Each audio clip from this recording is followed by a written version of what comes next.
My father, who sadly died in May, would have been absolutely thrilled by the award because what he believed Ceefax was about was simplicity and immediacy and clarity.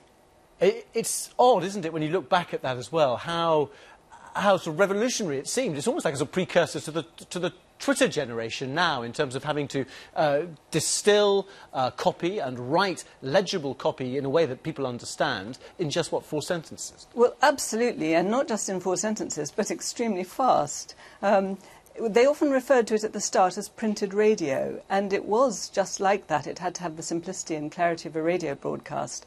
And my father had a very strong background in radio journalism, so it was natural that he should edit it.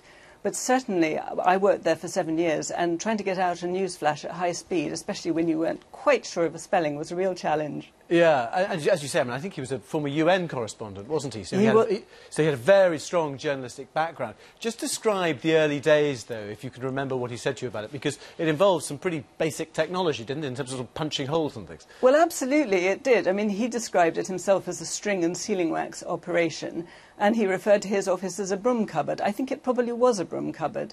And he started off by typing, I think they had to type in sort of punch tape. He was a 2-fingered journalist typist, and he typed in punch tape, which was then taken down 2 floors and fed into a machine before it was eventually transmitted. So that if, after doing that, you realised you'd spelt something wrong, you had to do the whole procedure all over again, go back up to the 6th floor, type again, and back down again.